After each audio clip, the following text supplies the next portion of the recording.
And welcome, ladies and gentlemen, to the men who stare at Sportsball.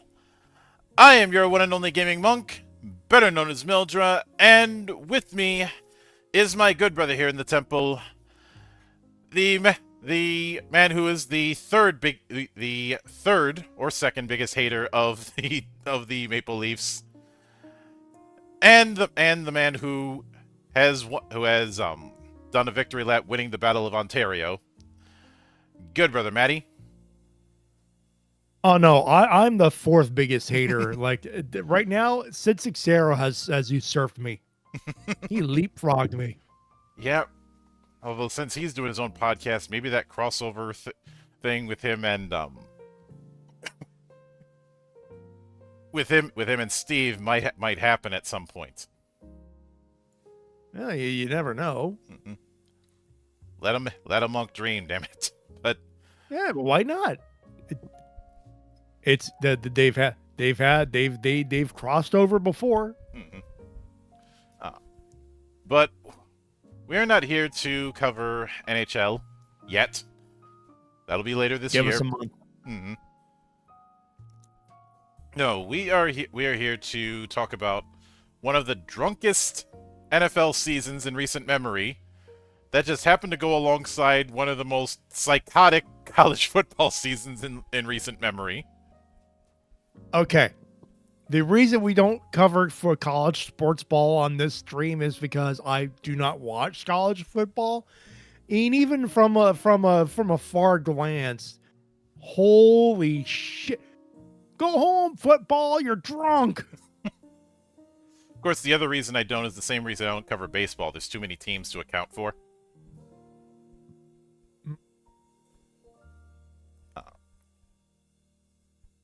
See also why I don't cover why I don't cover football. Yeah, the football and the American/Canadian football. Mm-hmm. Although I think I might have a team now, and yes, I am suckered into the Wrexham machine. Okay. I love Italian. Oh yeah, I love Italian memes. football, but it's for all the wrong reasons. It's also because it's probably the most unserious league I've seen, where they ended up having a league leader change 5 different times over the course of 10 months.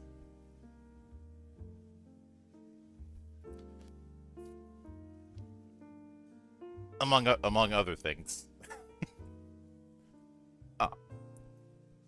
But like we said, this has been a drunk year. I am eating all of the crow, as I often do, and honestly, this kind of crow we're eating, I think it's sweeter than usual because, again, how fucking chaotic things wind up going. Yeah, but we always expect a little bit of chaos. It's regular season, anything. Chaos always ensues, yeah. But holy shit, between teams being struck the bubonic plague, in terms of the sheer amount of injury body count, some very, very embarrassing choke jobs, and the fucking Browns. There's plenty to go over, along with plenty of shit for me to eat. One of my favorite things in the meme world this year, I forget the name of the producer, and we're the Cleveland Browns. Puns. Love it. Yep. The meme economy thrived this year. Mm-hmm. So, with that said, let's get started. I'm going to be going through the teams that didn't make it first, where I had them, and how bad I made that call. But with the first one, I didn't make a bad call this time. I had them exactly where I thought they were where they ended up being anyways. And that is the Tennessee Titans. Yeah, there's going to be some teams where we knew, they are here to spoil things, and that's about it. And yeah, this is definitely one of those teams where it's like, oh yeah, we got that one right. Mm-hmm. Moving on. Yep. I mean, I ended up doing a legit spit take when I saw that presser, and that guy said, I'm keeping a buck now, we ass." Like, he wasn't wrong, but I just didn't expect him to just outright say it. Well, at least it's honest. Yeah. But yeah, this was a team where just nothing went right at all. And I can't even blame ownership. Everyone tried. It just everything they tried didn't work. It's going to be one of those. Sometimes it just happens. You will stumble out of the blocks. You're going to get stomped, and they've had a season to forget, and you're going to get one of those every once in a while. Mm-hmm. But nothing wrong with that. Nothing right with that, but it is what it is.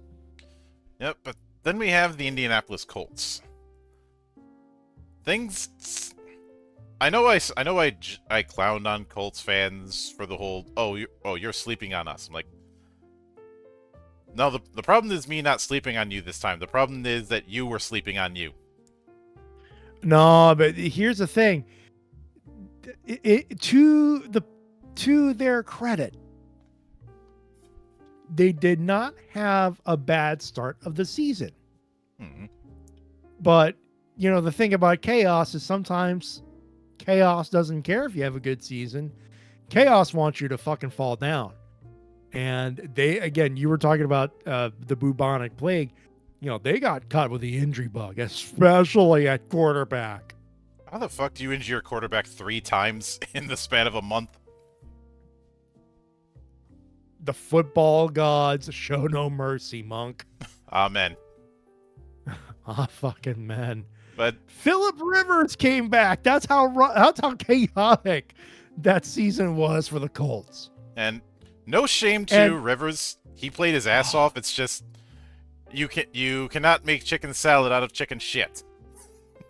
They fucking tried, and honestly, there was a part of me that was sad that they couldn't get a win, because if nothing else, they fucking earned it for him. Mm-hmm. He was trying to drag them to a win. Just could not happen. Oh yeah. But then we have the autumn fart that is the Las Vegas Raiders.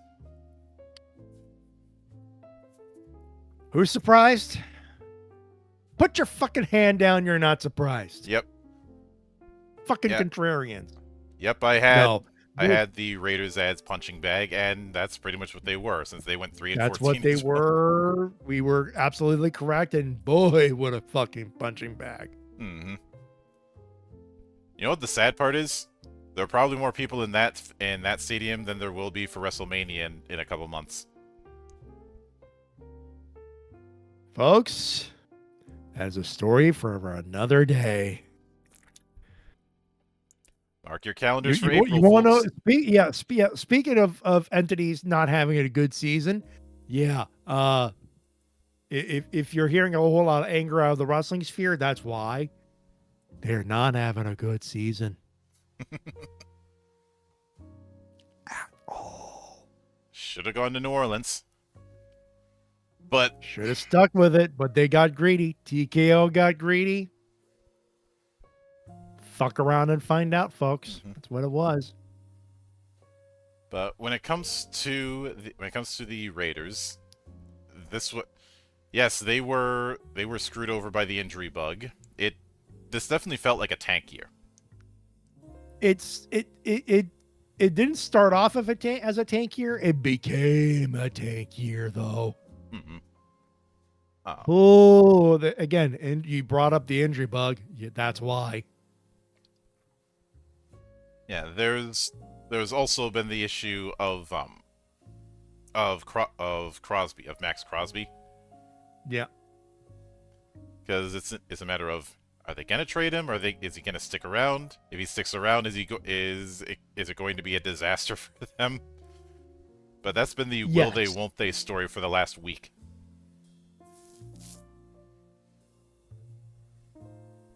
Turns out the answer was indeed yes. Mm-hmm.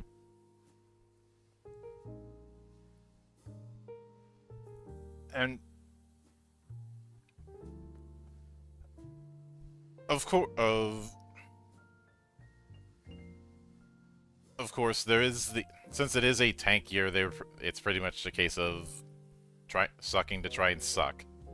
Uh, they've had worse years, but this was again break out the tanks. I Pretty don't even think they much. won. I don't even think they won the tank pool. I don't think they have the top draft pick this for the draft later this year.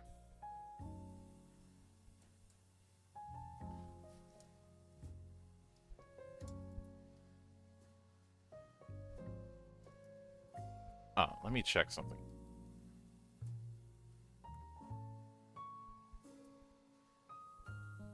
So let me see who. Let me see who has. Oh, never mind. They do have the first overall pick.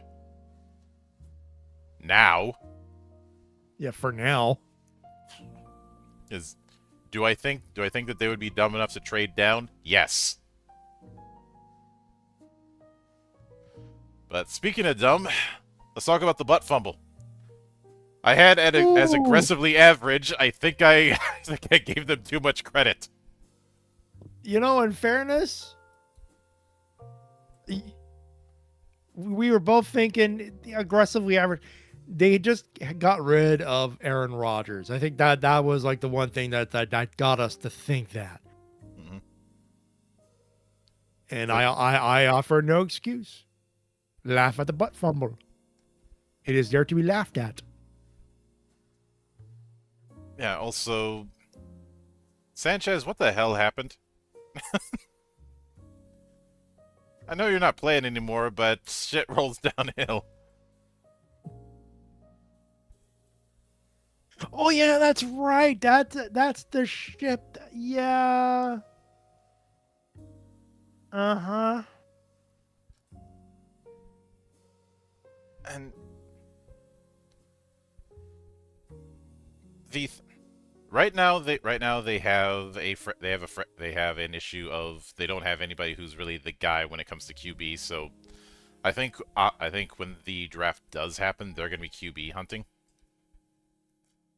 And they do have the second overall pick at the time we're recording this. So there is the possibility they could pull something out of their ass. The problem is we've been here before. There was that span of a few years where they had a top draft pick every year, and every single time they picked, they whiffed. To be continued. Mm-hmm. So, I think the reason we put it as aggressively average because we felt, oh, okay, with the Aaron Rodgers anchor out of the way, maybe they can start to show signs of improvement. It's like what I said. It's like, you know what? I was thinking that that's what we were saying. It's like, no, with Aaron Rodgers now, the clown show gone. You never know. Mm-hmm. Yeah, we knew. We were just too generous. Mm-hmm. So it turns out we were too generous anyway. Oh, yeah. So then we have the Cleveland Browns. The Browns is the Browns. Puns. You drafted Shedeur Sanders, and then barely used him.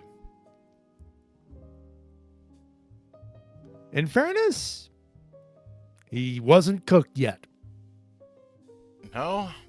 Still a little raw. Turned out it was a smart play. Mm-mm. Keep developing him, boys. That's all to say there. Keep developing him. Do not have him as QB1 for a while. Oh. They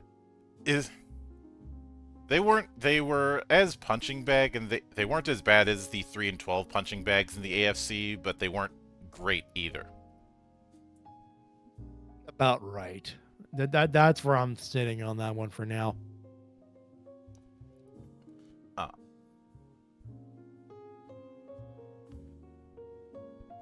And apparently there was There was active talk about trading Shador for Anthony Richardson with the Colts.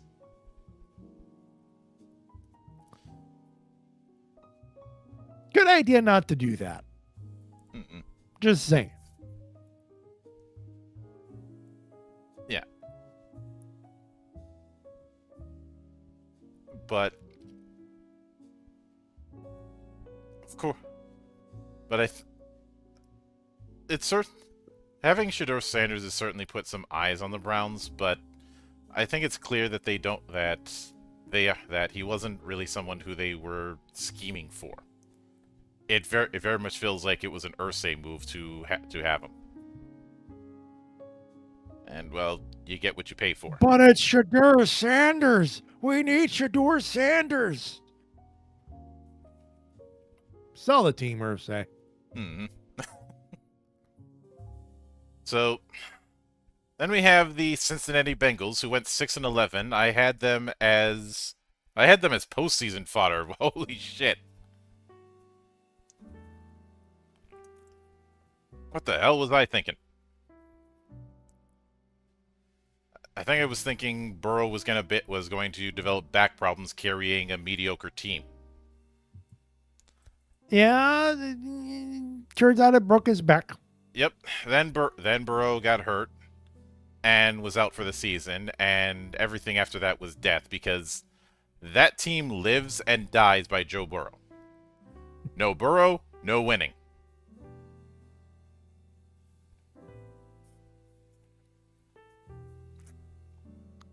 And It is what it is there. Mhm. Turns out carrying it, he broke his back. So then we have a surprising injury for the first time that I've been doing this series. The Kansas City Chiefs. If you listen close, you can hear our brother Rick screaming in the distance. Yeah, ladies and gentlemen, we knew we put him in deep playoff run because I'm like, okay, they're still a shell, but we were. I remember saying, I smell fraud alert. Jesus Christ, I didn't even know how right I was. Oh my God. I think we saw. I did not have Patrick Mahomes losing his damn legs over this season. Yeah, and he is one of those mobile quarterbacks that if he doesn't have his legs, he's not. If he doesn't figure out a way to adjust, he's going to be in the same position that late career Manning was, where he did not use his hips at all when it came to his throws. Every time he threw, it just made me cringe.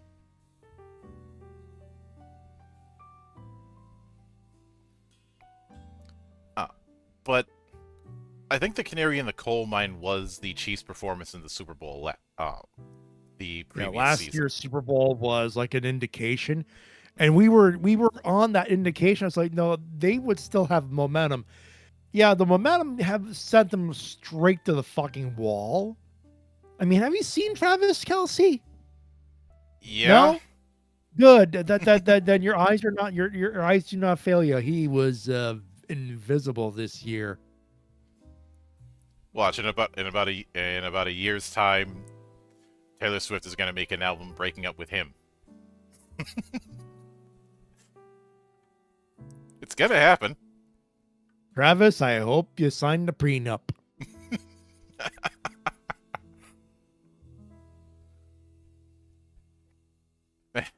Mario says, when karma hits, she wears a spiked gauntlet. I say this is a Chiefs fan. Oh.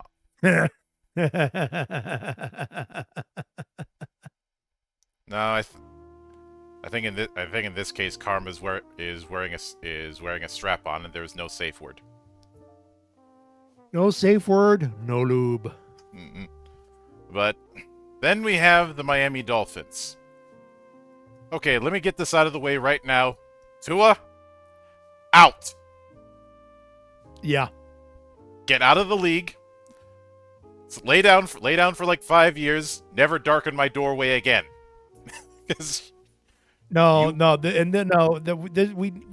Okay. Before we get back to the jokes, sincerely, Dua, no one's going to doubt your effort and your toughness. But your brain is your brain. You've done enough damage. Get out. Mm-hmm. And It's time to go. yeah. Cash out. Now they're another team that's, first off, without Tua, they don't have much in the way of quarterback, which I think is the reason why they've desperately tried to keep him there. But also, they're another team that decided to jettison a coach that honestly should have been jettisoned a year ago. Yeah. And they did do better than some of the other losers in the AFC. They went 7-10, and we had them as punching bags, so they actually did somewhat better than we had thought. Hey, to be fair, they found a way to do better. But I feel like they did better in spite of their top QB rather than because of it.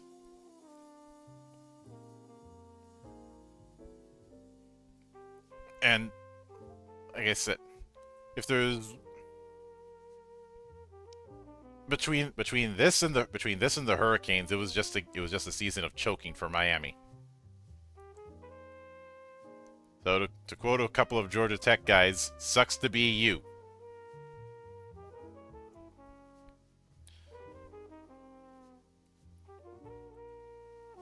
I don't know. Maybe they could play the 7th floor crew again.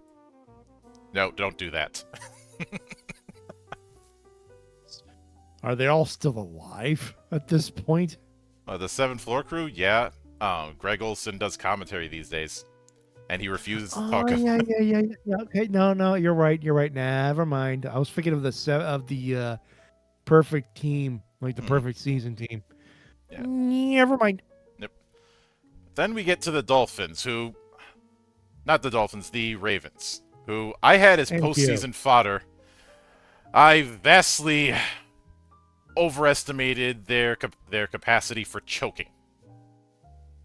Credit where credit is due. They finally sacked Harbaugh. Yeah, and then New York picked him up. Sorry, Giants. He's your problem now. This is what's going to cause 5 points to lose even more hair. Oh no! Don't let him lose his beard. It's the one piece of hair he has left. You're right. This is what's going to cause him to put on a plunger for about 6 months.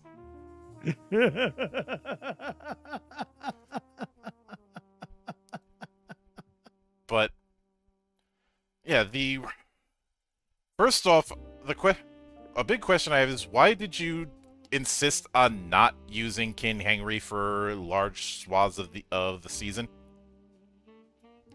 Dumbass. Like, you have one of the best shit records in the NFL, and you have him benched. What the fuck?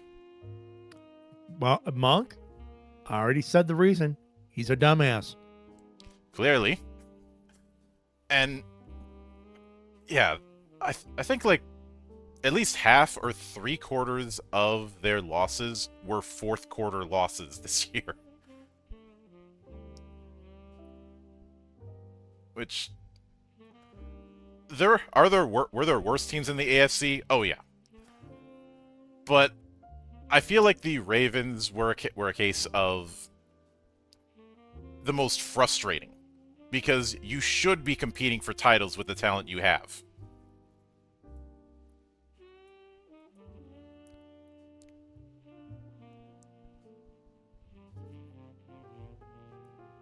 And instead, you find new and interesting ways to get in your own damn way and stab your fans in the back, front, side, diagonal, and upside down. I don't even know how you do that, but you just find a way to do it.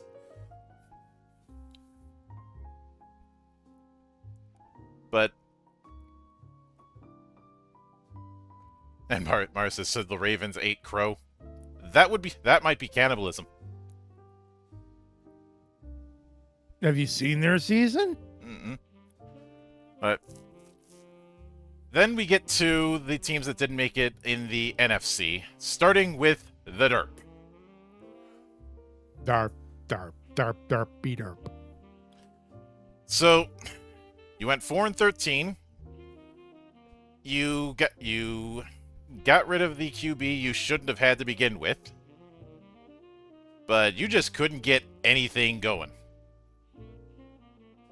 And I had them as aggressively average. They were not that. No 4-13 team is aggressively average. They got Jackson Dart, right? Yep. I'm liking what I'm seeing so far out of the kid. I will give them that. On the other hand, they hired Harbaugh, is he an improvement over what they had? Technically, yes. Is he an enough of an improvement? I have my doubts. Yeah. To be continued there for sure. Mm-hmm. But then we have the New Orleans Saints, who I had as punching bag, and they more or less were. I figured they were going to stubbornly cling to the Breezes Christ era, and we're going to be dragged kicking and screaming into the future, and that's more or less what happened. Yeah, pretty much. So I do remember hearing that they tried to make a move to get some form of franchise QB, and it just didn't work. There was also, I can't remember if it was the Saints or somebody else, but there was word that somebody was trying to get John Gruden in as coach, and he said, "Fuck off, I'm not doing it." Smart man. Which, yeah, we memed about the Gruden grinder, but even with the way things turned out, he's clearly found his spot within back in college.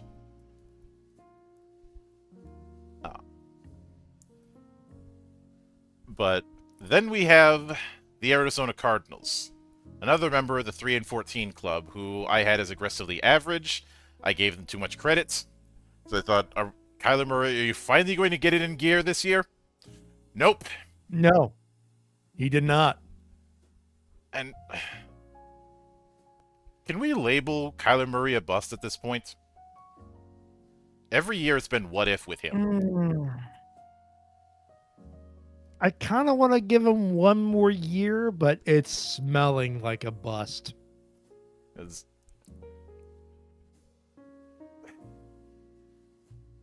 The fact that there was a film clause in his contract is not a good sign. So I distinctly remember one particular player who had a similar thing and was such a bust that it changed how first year players got paid.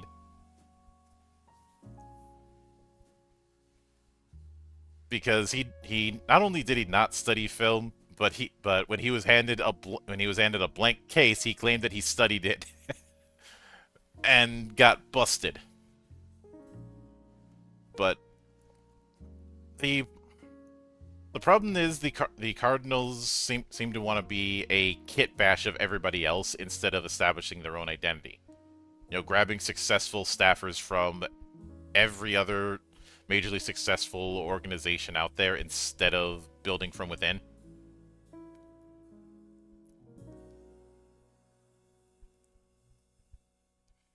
This is why they've gotten the label of the retirement home.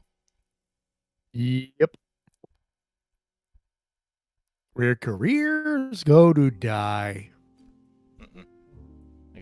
I try to think of memorable things when it comes to the Cardinals, and the only thing I can think of is that rant by Dennis Green. Though, admittedly, that's a holdover because I was a fan of Denny Green during his tenure with the Vikings. Yes, it did. Yes, it did result in one of the most painful choke jobs of my life. But compared to what came after that, yeah, I'll take it. But speaking of that choke job, then we have the Atlanta Falcons, who I had as punching bag. Um, they were 8-9, so they technically qualify for aggressively average, but I am not willing to put them in that. They were a punching bag, but also a pain in the ass, so it's a push. Mm-hmm. They at least did the They smart thing definitely and choked, though. Holy shit. yeah, there was a whole lot of choking, a whole lot of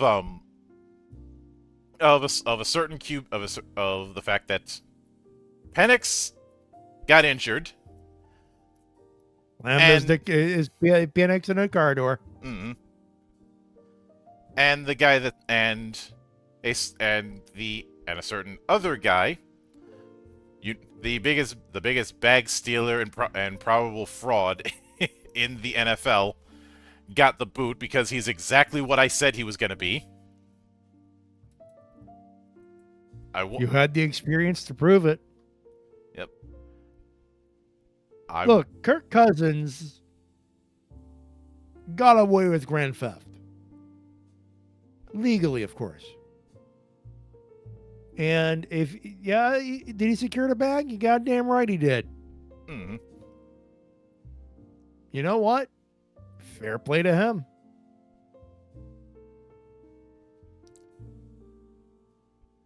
Pretty much. And could I see Penix developing into that guy if he stays healthy? Yes. Yeah, he's got the potential. But that's the key word. If he stays healthy. That's the caveat.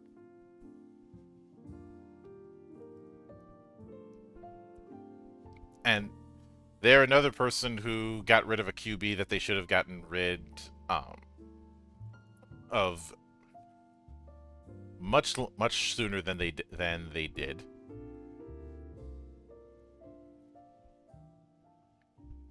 And it's just the fact that the Falcons find ways to choke in the most painful ways possible. They've been doing that for years.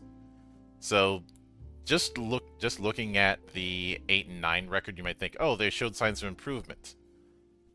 Well, is it really improvement? Don't look at the record.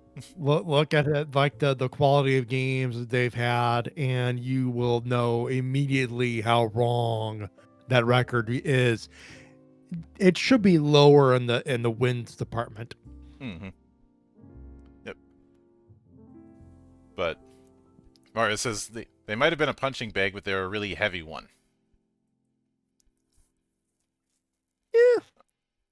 Yeah, I could buy that one. I'd buy that. Yep. So then we have the Washington Commies, reminding us once again that communism does not work. Yeah. Yes, I know they're supposed to be the Commanders. No, they're the Commies. I'm going to keep calling them that until I am forced to stop by their legal department. Hail to the Deadskins. Mm-hmm. So, we had them as postseason fodder.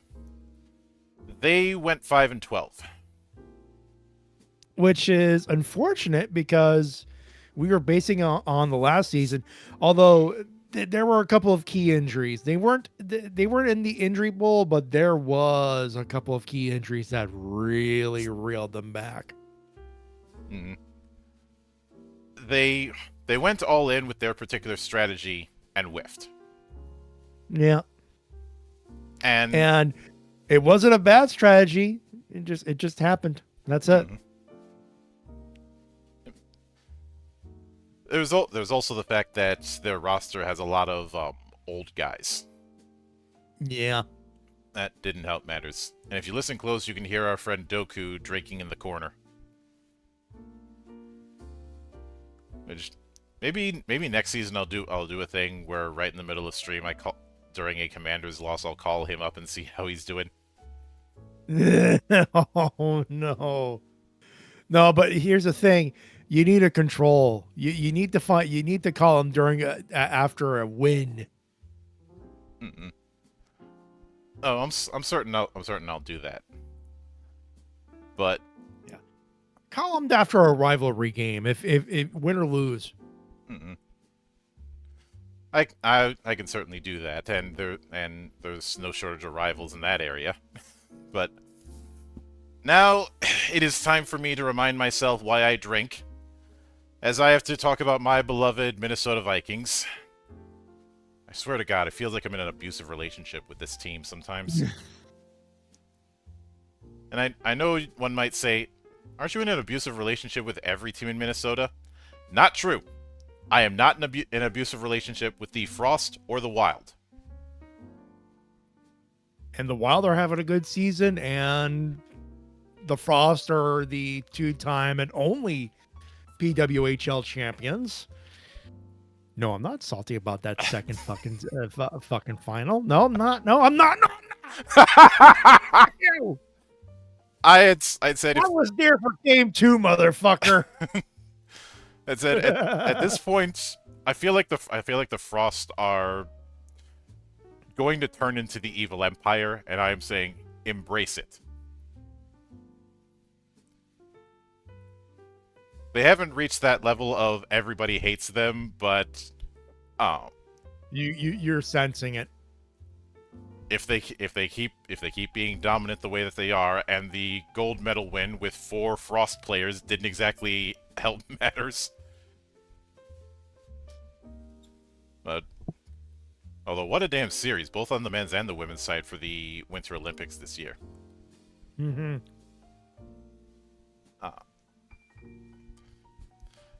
But God hates the Vikings. The Vikings were not a bad team this year. They just had really awful luck. Except for one thing, McCarthy, I'm willing to label him a bust. Yeah. Like he's very clearly got to go. And the fact that even though he was complete ass and was willing to give himself that alter ego of 9, I'm like, get the fuck out. You have not earned that kind of swagger. Not with a 9-8 record.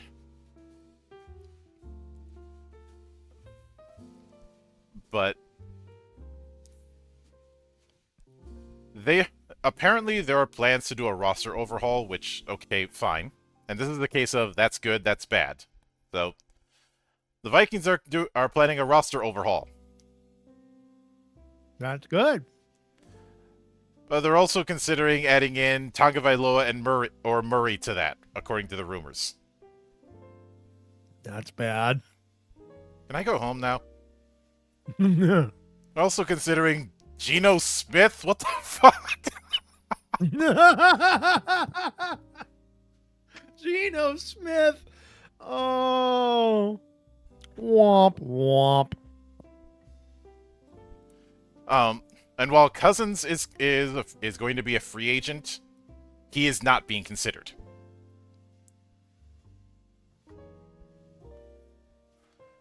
I can't imagine why.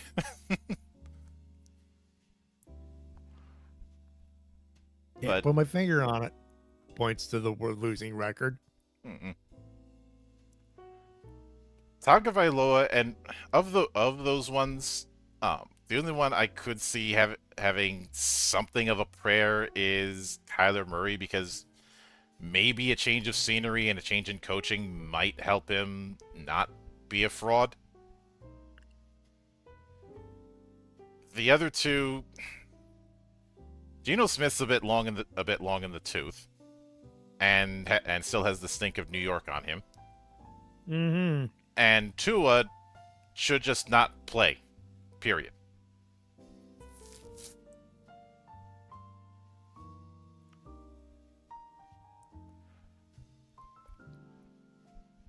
I have nothing to add to this conversation. Tua should be gone. Mm.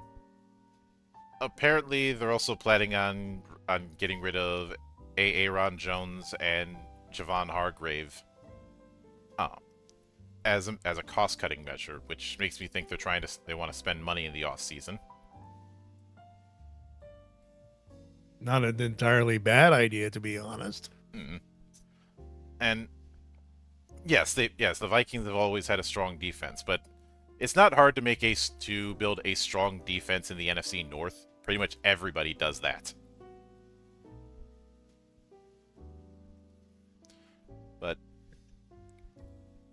then we get to... I can't even right. The Dallas Is Cowboys. it, how about them losers? Oh my God. I swear to God, we're going to get rid of Micah Parsons and we're going to stop the running game. Oh, They did not, in fact, stop the running game. Oh. I had them as aggressively Oh. average. They technically were at 7-9-1. But as soon as that trade happened, I think you and I were both like, they're fucked this season. Well, they were fucked from the word go. And we put them at aggressively average because, again, there's enough talent, especially, and they are stubbornly keeping Dak Prescott involved. So, yeah, they're going to be aggressively average for a while. But oh no, we were tempted to put him in punching bag. Hmm. I do remember having back and forth about whether or not to put him in aggressively average or punching bag.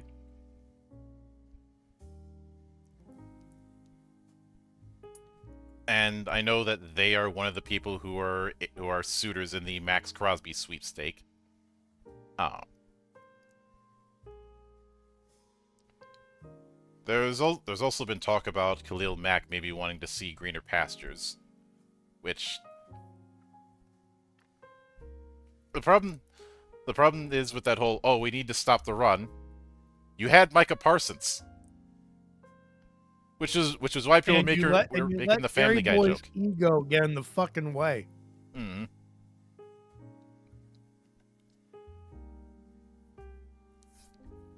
Jerry Boy couldn't let he agreed, and Micah Parsons just went, look, I just want to go, I just want Jerry, god damn it, I'm gonna trade. Mm-hmm. Like, if you paid Micah what he was worth, you'd probably end up saving more money than you're gonna end up spending, because now you're gonna try to plug that hole and spend more money. Jerry Jones, dumbass. Mm-hmm. But then we have another entry in the 9-8 club, one who I thought was going to be better than they were, the Detroit Lions. The Lions had the team to be,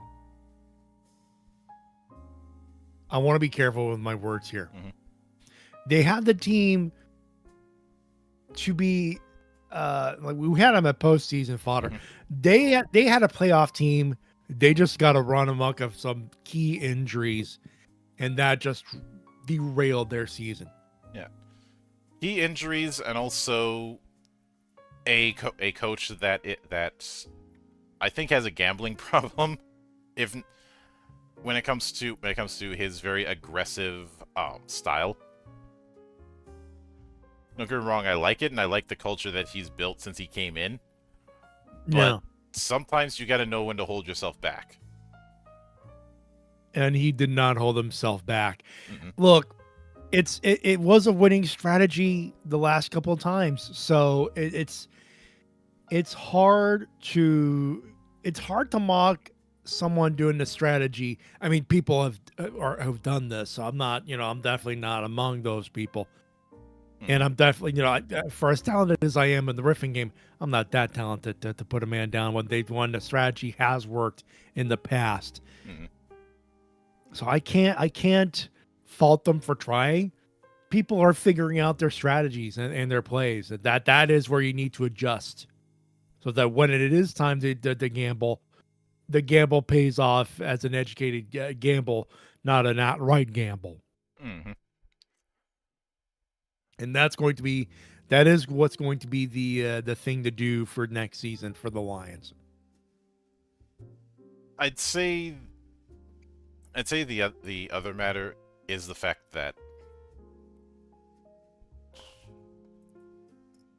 the whole when you're dealing with that kind of aggressive style, something you have to be cognizant of is everybody's going to be watching tape of you doing that Yeah, obsessively. as well they should. Hmm. And I'm not saying that I'm not saying not to, but it means that you can't rely on a similar strategy year on year because people are going to be spending months studying every single frame of your strategy to try and figure you out.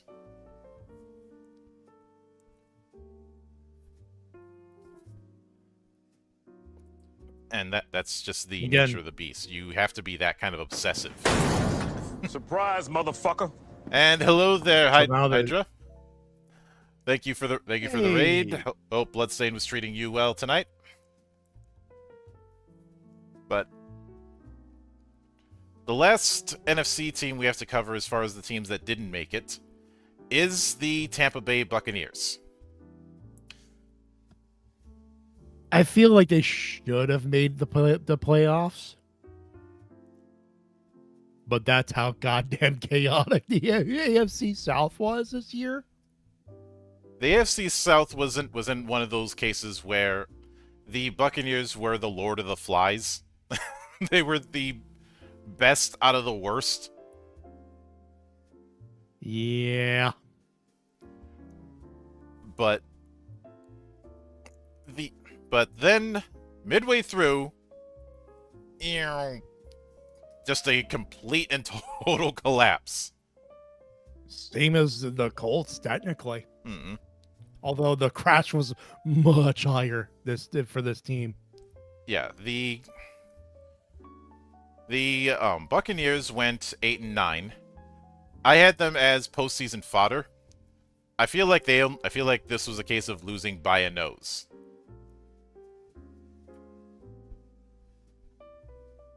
Yeah. Like, if a couple things go slightly differently, then they're in the postseason, but they weren't getting past the first round. And when it comes to the Colts, who were also 8-9, there's a part of me that wonders if all of the Spirit Bomb energy went to the Hoosiers this year, because, well, you probably saw clips of that Alabama Indiana game, and how, if I'm being honest, Alabama had no business being in the playoffs for that. After getting embarrassed by week 1 by the fucking Seminoles, who are in their own free fall these days.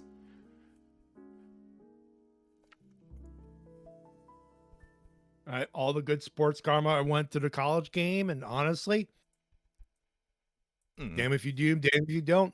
Pick one. The karma went. I think a lot of the energy went to the football, to the college ranks, and hey, you know what? No shame. Mm-hmm. Of course, from my perspective, somebody who has had to hear about about the Alabama dynasty for the better part of a decade. Oh, I was eating all of the crow for. I wasn't eating the crow. I was mining all the salt for that.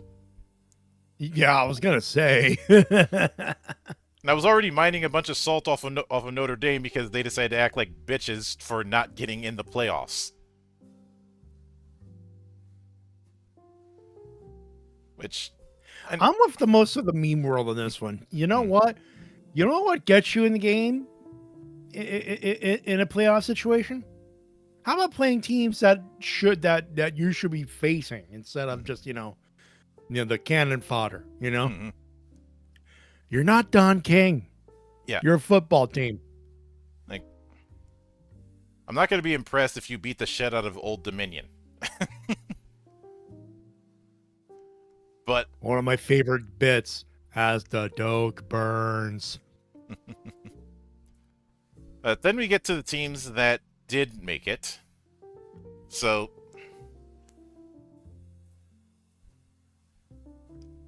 I think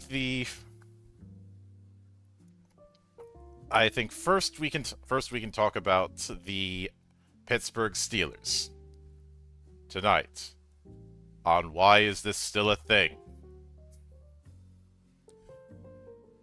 Tonight on God fucking damn it. So,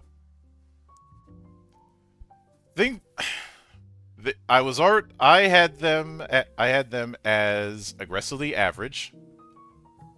And that they were. They slightly exceeded expectations. I just didn't have a whole lot of faith in them because they decided to drink the Aaron Rodgers Kool-Aid. I will say this. In all fairness, yes, we had them aggressively average. Part of me was expecting the team to crash and burn. Hmm. The standard that is the standard. My hat's off to the team. Aaron Rodgers had a couple of good games in there. He did. I'll eat crow on that one. Mm-hmm. Unfortunately, it was a case of, okay, you actually managed to make the playoffs. Only a brick wall could stop you. Its name is the Texans.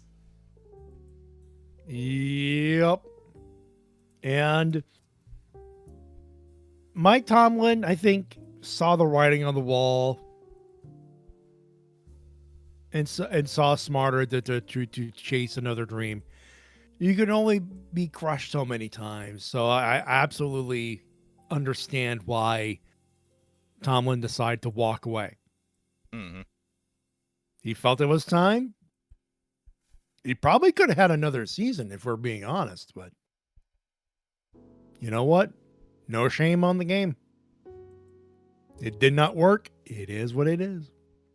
No shame, and then they decided to make things. Worse for all of us. Mike McCarthy. Jinx. Oh. Congratulations, Steelers. You've got the NFL equivalent to Doc fucking Rivers.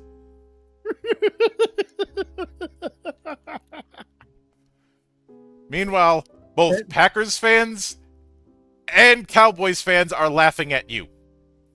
Mm-hmm. For those wondering, yes, that is urinating free. I think that's his. It's been a while since the announcement was made, so yeah, he's got a dump truck full of beer going right now. Mm-hmm. I think for all of the obvious reasons. There were plenty of promising young coaches or coordinators you could have bumped up. You could have bumped up somebody from the Bullfrogs coaching tree, but instead you go with a guy who has not produced in the better part of a decade, and has gotten himself run out of town everywhere he's gone.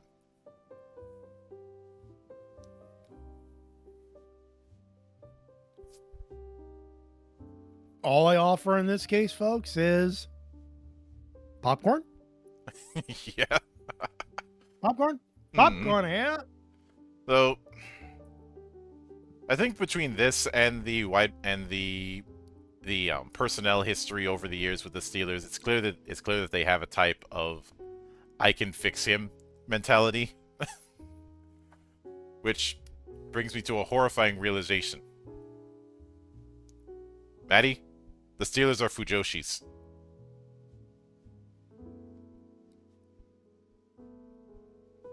They're what now? Long story. These Steelers are Fujoshis. I do not know what you're referencing to. Yeah. Long story, but the point is they I think a better word would be simps. Mm. Yeah. I hate it too. I hate it too.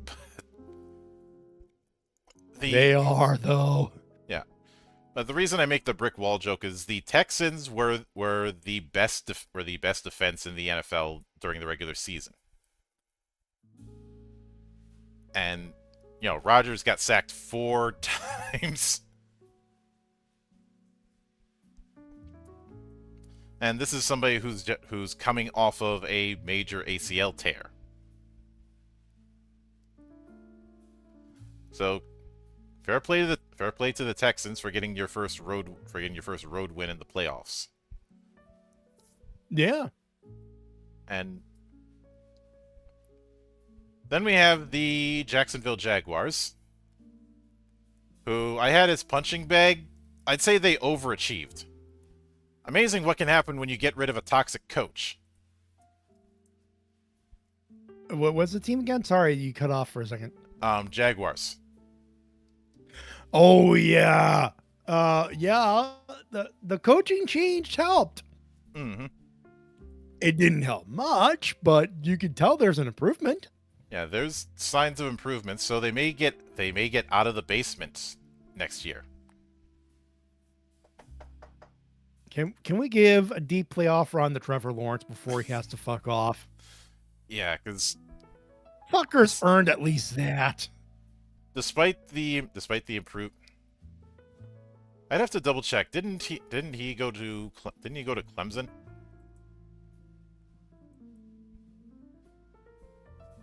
Could we verify that, folks? I'll have to check, because if he did, then the choking makes sense, because Clemsoning is a term.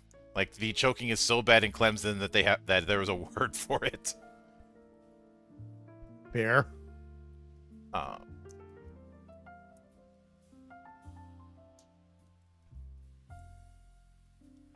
So let me see here.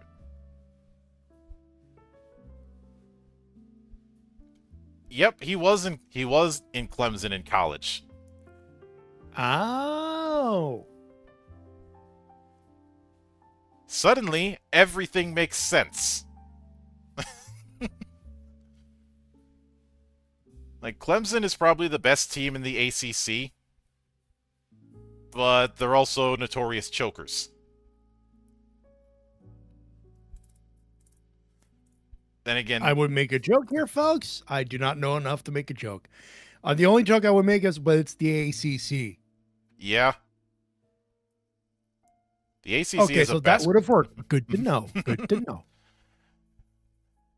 The other joke that could be made is, yeah, he's a great player in the ACC, but this isn't basketball. Point. All right. Noted. But the problem is, Josh Allen wanted blood. And the Jaguars just happened to be the guys in the way. Mm-hmm. But, and like I said, they are showing signs of improvement, but they need to make some strong moves before they do any pushes for even a second round exit.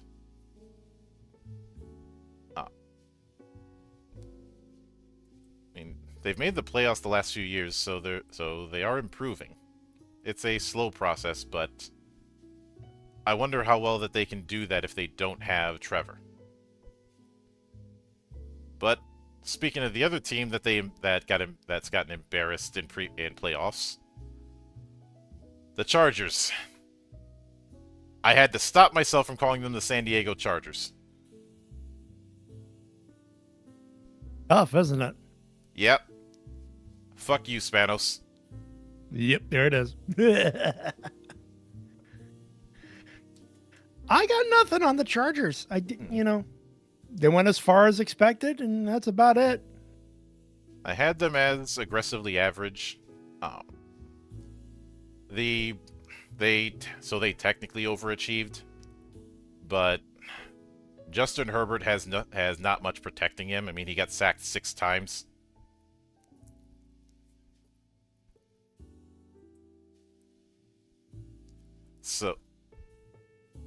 So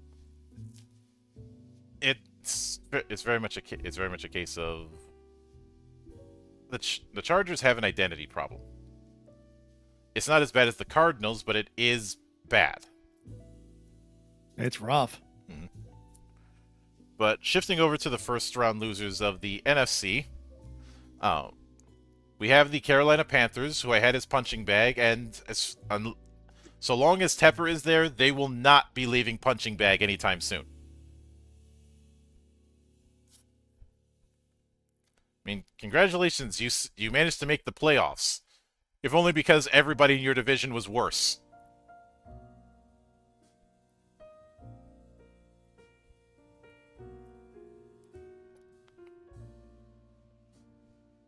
Like, I mean, at the very least, Cam Newton isn't willing to defend you guys.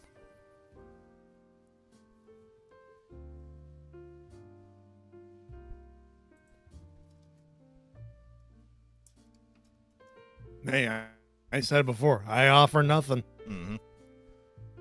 Though in this case, they almost upset the Rams, and then Stafford took that personally. Yeah, that shit will happen. Hmm. Like, Stafford was clearly on his revenge tour after all those "fuck them picks" memes. Yeah, that shit will happen.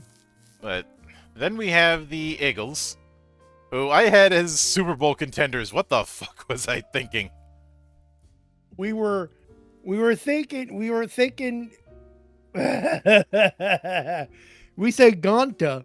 We didn't say they were going to win.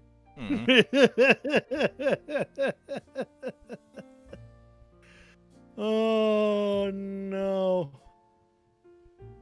Well, that shit hit the fan, didn't it? Yeah. They stop start all season though, so you could tell something was up. And I do remember saying that the Eagles were infuriating me because of how extremely inconsistent they were for that talent. So I think this was just a case where the coin landed on tails and they called heads. Which is saying something, because the 49ers were another victim of the bubonic plague this year. As they are usually. Mm-hmm. It was to the point where somebody replaced the SF in their logo with a handicap symbol.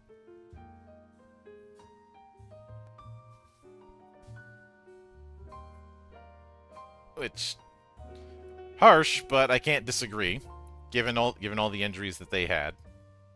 And once again, Brock Purdy saving the day at the 11th hour. But Brock is gonna. All Brock needs is another couple of good seasons and maybe a Super Bowl run, and a winning Super Bowl. He goes from Mr. Irrelevant to very much a Hall of Famer. So we'll see. Yeah. But when it comes to the Eagles, I think one of the big problems has been Sirianni. I mean, the fan base doesn't like him, but this is Philadelphia. They will bitch on about anything without any prompting. They'll bitch about the fart. Mm-hmm. But at the same time, Sirianni is not doing himself any favors, and losing in the first round does not help matters either.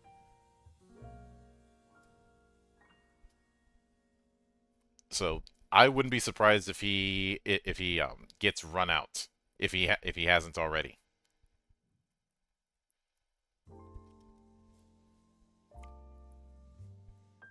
But then we have the Green Bay Packers, and this is one of those cases where I don't have any notes. The Packers had no expectations this year. We had them as postseason fodder. That's exactly where they ended up. They're dealing with a lot of losing a lot of talent. They're still in post Rodgers recovery. Not the only one in that. And Micah Parsons was working well, and then crash and burn. Meanwhile, the Bears had in the midst of all of the shit that they're going through, we're dealing with the Bears were a team that clearly had drive. They're like, we're out for blood, and we don't care who gets in the way.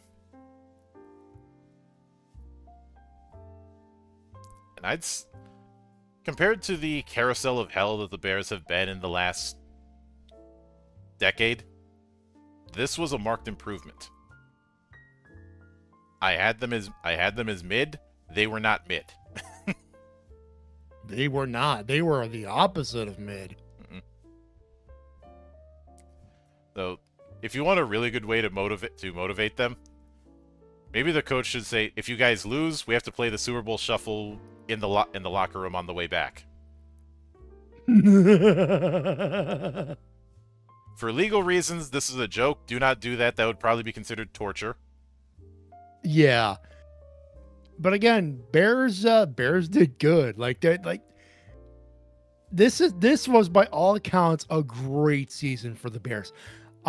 You heard me when they lost. I was like, I wanted desperately to see the Bears go to the Super Bowl. Mm-hmm. That's how chaotic this season was. It's like, they're the heart attack Bears. They fucking earned that Super Bowl. Mm-hmm. They would have earned it. Oh yeah. But then shifting back to the AFC for the second round, you had the Bills and the Broncos. When it comes to the Bills, it was once again. Maybe it's better that they didn't make it, because you really think they need another notch to the legacy of Super Bowl losses? Yeah.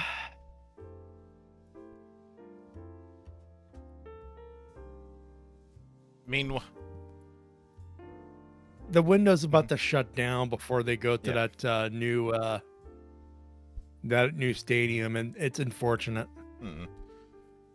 Meanwhile, the Broncos were a brick wall that Josh Allen just couldn't figure out. Also, I have to love that U-Tree decided to of all the Umas to use for that gag, he used "Still in Love," a yandere of a character.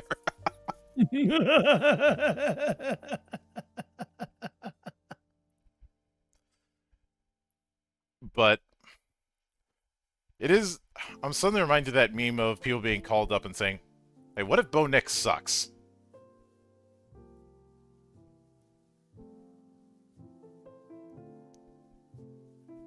Which, let us hope that is not the case. I know why some people were cautious about him, because he's a QB from Oregon. The great thing about the Oregon Ducks is that their logo also shows how many national championships they have.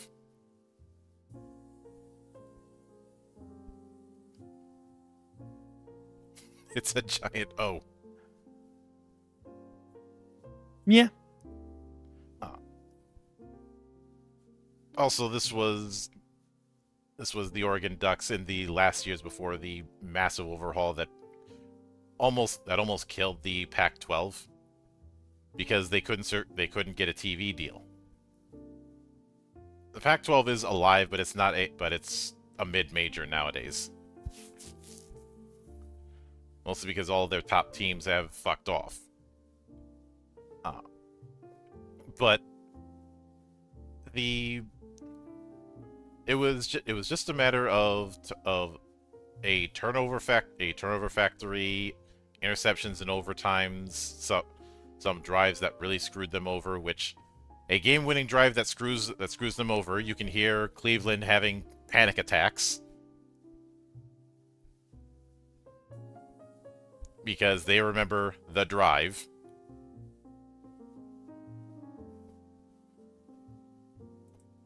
And no shame to the Bills, but as I've said in the past, they really need to figure this shit out because they're running out of time. You can't keep doing these kind of close calls with a guy as talented as Josh Allen.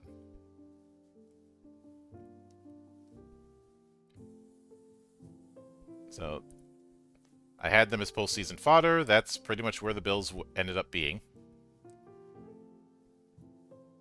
On the other hand, I had the Texans as aggressively average, and they most definitely were not. Hey, what a run, though. Mm. Like last year, they were the Tank Bowl winners. This year, they were a shithouse. They definitely utilized the Tank Bowl winning, I'll tell you that much. Mm. Now, unfortunately, they had to go up against a Drake May who it seemed like he was finally getting shit together, but it wasn't enough, which is a shame. I wanted the Texans to go deep. Like with all the Still shit early in the development, you never Mhm. know. Yeah, I'll say they'll be back. Unless they get really Eventually. screwed over in free agency, they'll be back.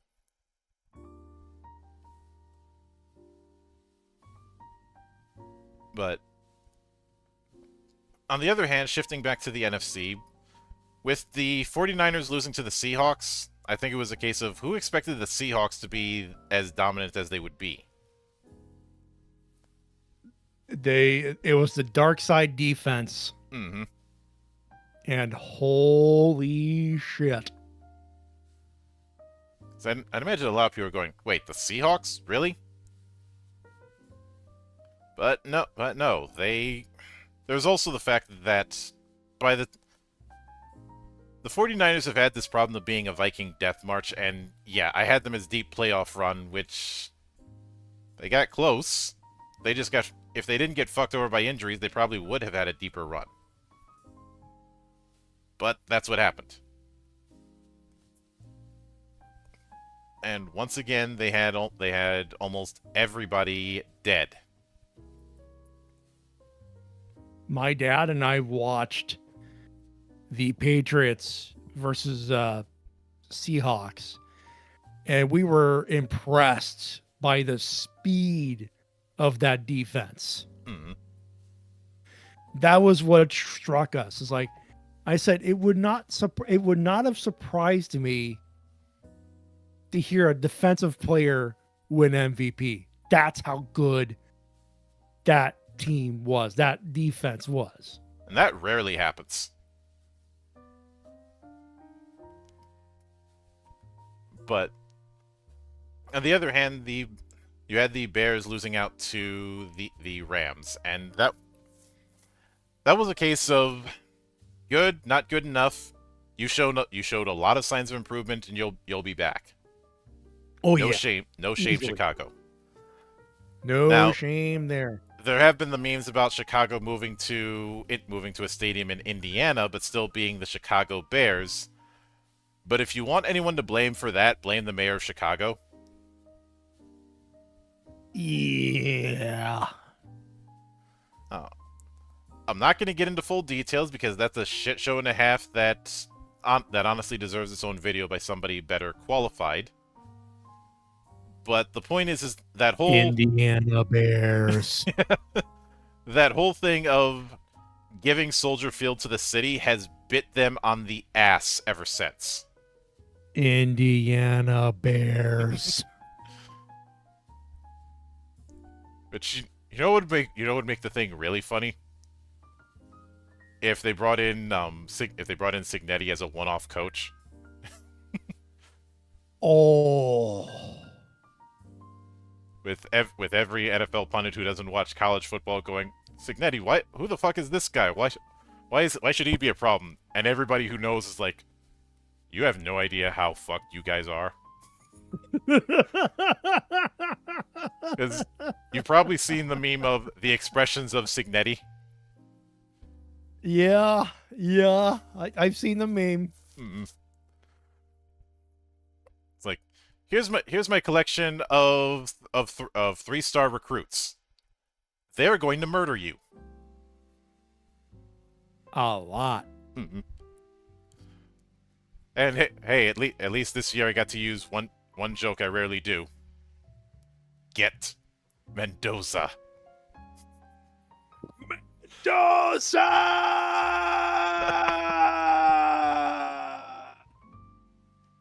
Draft is going to be fun. I'm not going to do a draft reaction stream, but it is going to be fun. But on the other hand, the last elimination we haven't covered before we get to the Super Bowl is the Rams. And the Rams did good this year. Much better than I expected they'd do. I had them as punching bag because of how they were acting the last couple of years. So they definitely overachieved. But the problem was we seem to be doing this as a case of a team that has momentum and then only a brick wall could stop you. Its name was the Seahawks. Yeah. I feel like I've done that joke 4 times tonight. And then you cut to every San Francisco 49er fan seeing the Seahawks win the Lombardi Trophy in their barn. Ooh boy.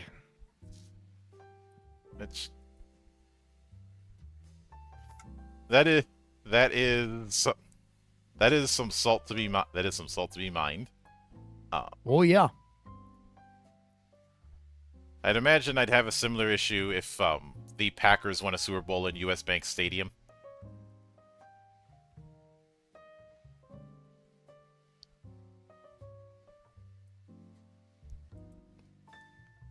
Believe me, if that ended up happening, you'd hear me screaming so loud that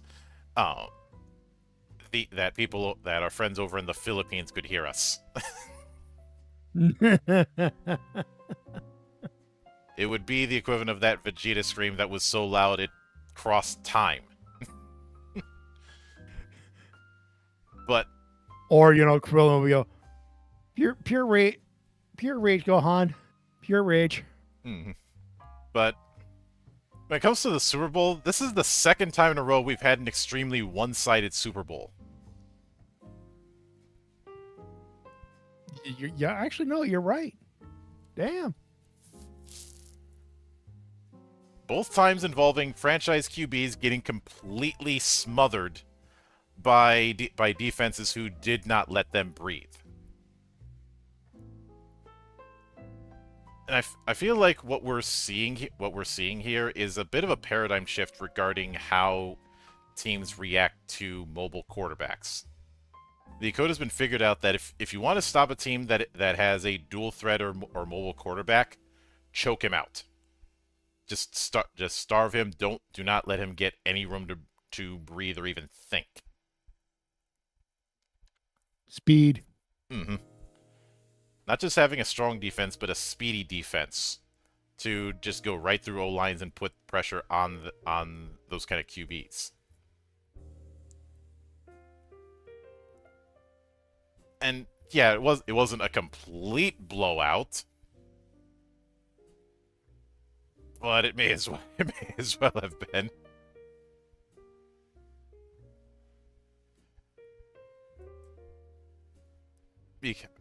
Because like I think through the first half you had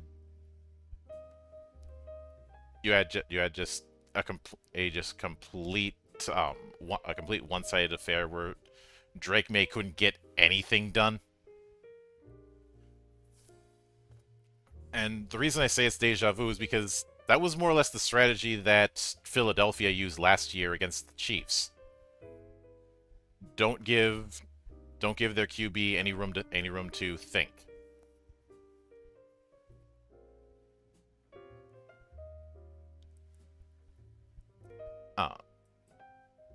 Also, I did catch the halftime performance. Compared to last year, it was a case of jumping after Wikola.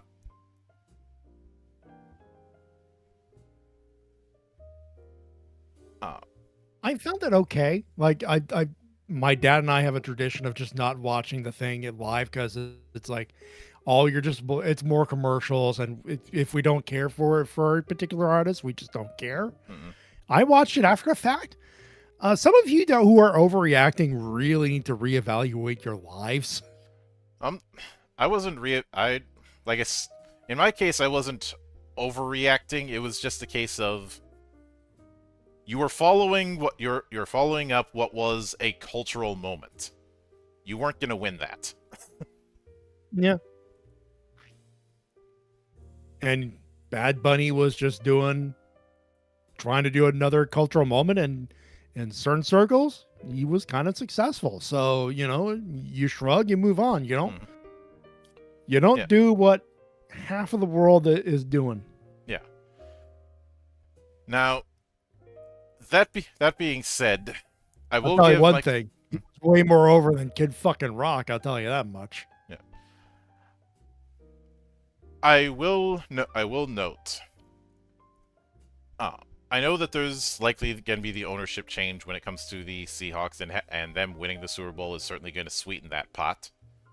But they're probably going to get hit hard in free agency unless they're willing to throw money. The teams that are probably going to get hit the hardest in free agency are the Seahawks, the Packers, the Bears, the Chiefs, and the Bills.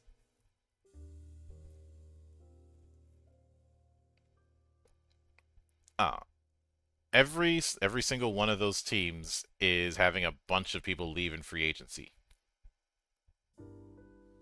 Uh, mostly because oh, each of them are over the cap. Uh, the Bills are 6 million over the cap, so they've got to. So no matter what, they've got to shed, or they're gonna have to pay up more. Oh, yeah. The Chiefs are about 5.6 million over the cap. Sorry, I don't know why I said calf.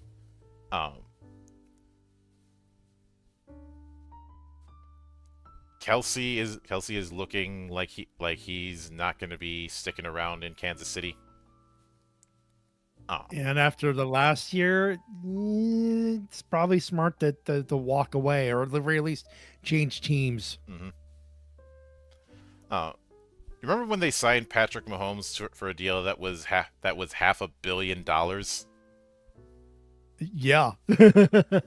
And even at the time, we were like, this is going to be a problem in a few years. It's been a few years.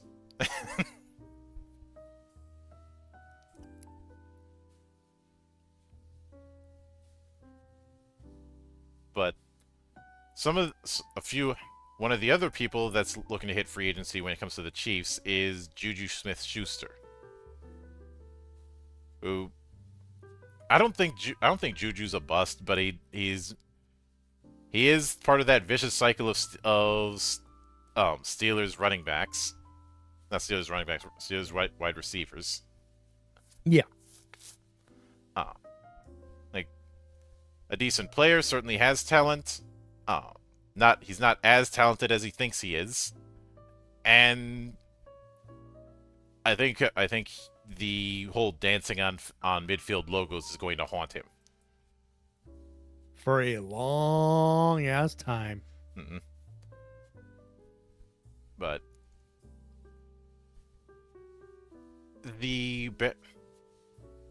when it comes to the Bears, there's not a whole lot of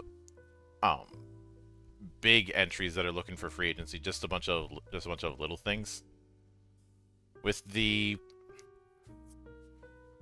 Packers, obviously they are sticking to being on the love boat. And Micah Parsons, when he's back healthy, ready to go, he's going to be a major player for the Packers. So nothing to be worried about. It's just bad luck, unfortunately. Oh yeah. Also, on a whim, I decided to look at the report card grade that the Players Association gave to the owners.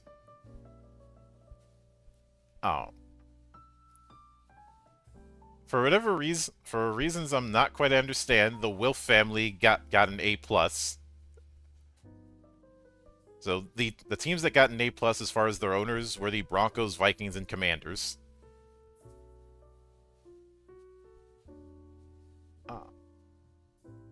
And in the fact the Vikings have gotten an A plus the last 3 years running, so there's that. Would you like to know who got an F? Take a guess. I want to say the Commanders. No, Commanders actually got an A plus. Oh yeah, because the ownership changed. Let's say Bengals or Browns. Browns got a C. They can share that with the Titans. Bengals got a D plus. The actual Wooden Spoon Award winner is the Cardinals. Really? Would not have called that. This is the second of the last 3 years since these report cards have been done that the Cardinals owner have gotten an F.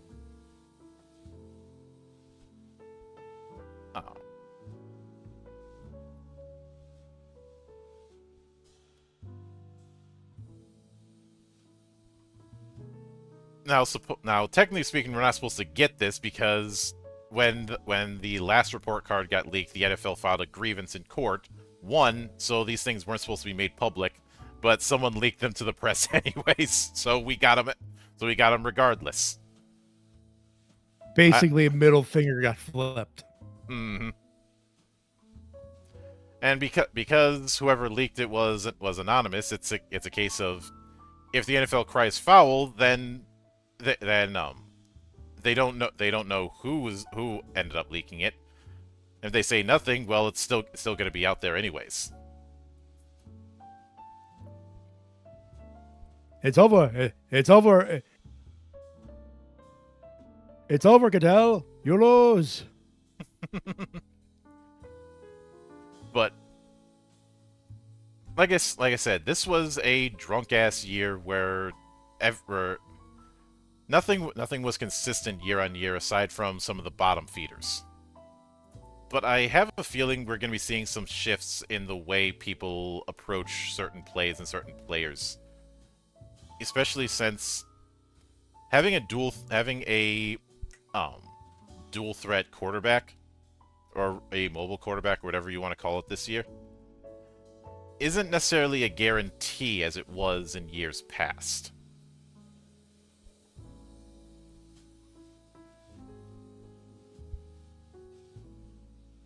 It's going to be a very interesting upcoming year. Mm-hmm. One where I think we're gonna see a lot more teams investing in defense, because that was what really ended up winning out when it came to the playoff teams that had any manner of success.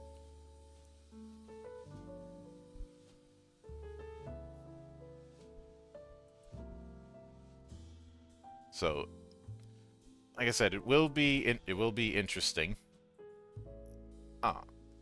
As far as which team is the biggest loser of the year,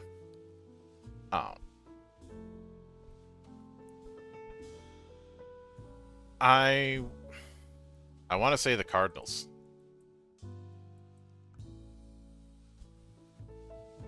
If only because they have found new and interesting ways to get in their own way, and they still have no identity.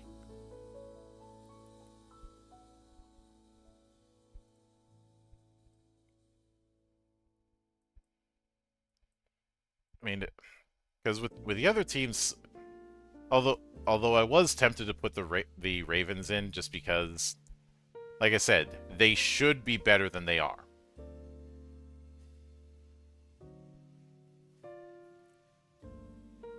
by all accounts, they should be competing for playoff spots. Yeah. But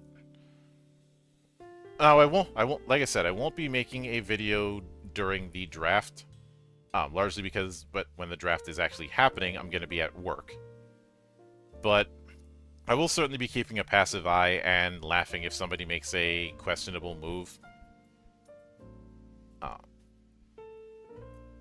And same thing applies with other leagues. Obviously, later this year we're going to be talking about the Stanley Cup, and by extension, also talking about the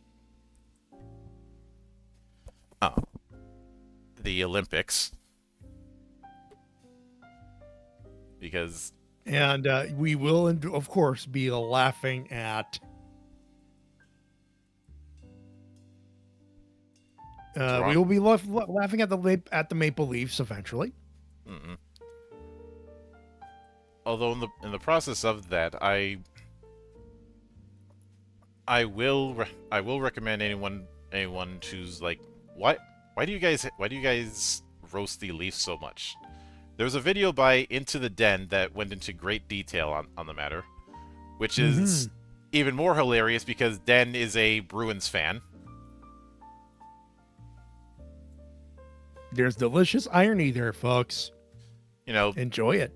The team that has been the Leafs' Grim Reaper for the last 50 years.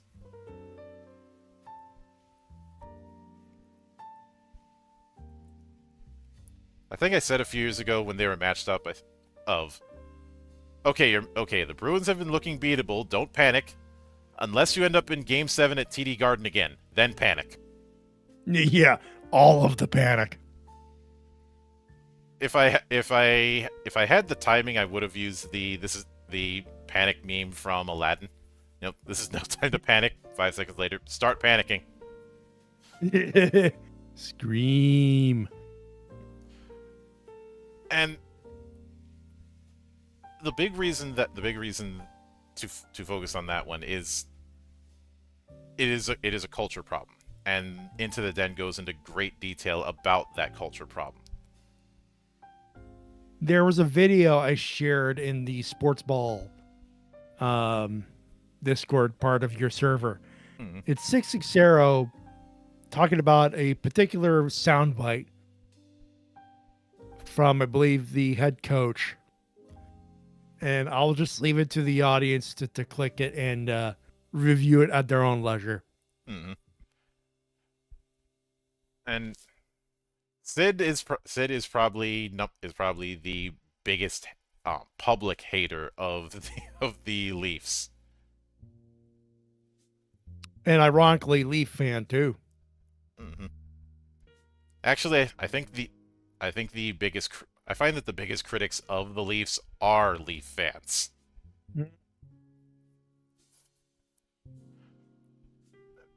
Because you know, people want to have their particular faith rewarded, especially when you keep gassing them about how they're the premier team in Canada and everybody hates them.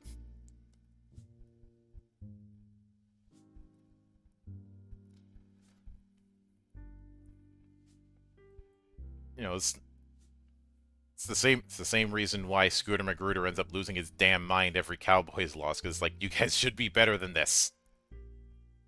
You're supposed to be America's team. The Leafs are keep talking about how they're Canada's team. It's really the same principle.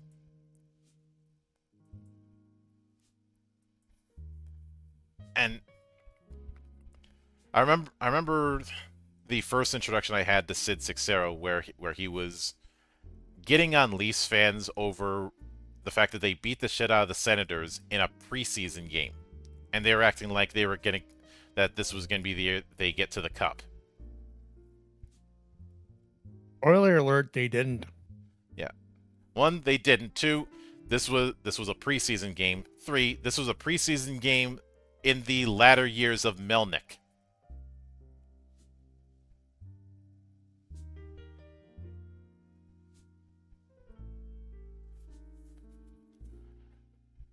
that's not really a quality win. That's a case of, yeah, that's what we expected you to do.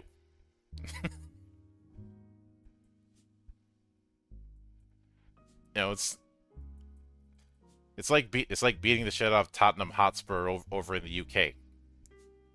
It's like, What do you won. want, a cookie? Yeah. Yeah, even their fans chant, "You're nothing special, we lose every week." Oh. And Hydra points out, and now the Leafs are at the bottom of the Eastern Conference. I think that'll do them They some are. good. They fucking are. They are done. Which means they're. You know how there was that one quarterback jersey that had all the names of first round QBs for the Browns? I think we need something like that for all of the Leafs captains over the last 50 years. Hey, you know what? I'm gonna throw this one into the universe, and I hope it's heard. Should the Leafs trade Austin Matthews? Don't answer that. Mull it over, because I know the reaction should be no, but really think about it. And I think we'll leave it on that. Mm-hmm. Oh, yeah. And by the way, I decided to clip that. Much appreciated. And I asked this not as a hater, as someone of legitimate concern, by the way. Like, people will take out of context, that's fine. Those of you still around, I'm just throwing this out there. Say, hey, my dad was always someone who said you should have traded Price when you had the chance, when he was still good. And for the record, I didn't exactly like that. And then, Price, yeah, he got us that cup run, but cap hit. And that leg buckled, and But take that in context. we'll revisit. Should. Yeah. We will revisit that. Come June. Where we do our debriefing on the NHL, and of course, tune in next month for when Mr. Levesque finally gets his evaluation, because it's not been good. It's not been good on the Western Front over in Connecticut. Nope. And we'll be delving into that. And of course, there's plenty more that will be delved into in the coming weeks, including the return of the Hangover Shit Show tomorrow on the open bar of the internet. But until then, on behalf of the good brothers present and not present, my name is Mildra. I am your gaming monk. Stay fucking frosty, everybody.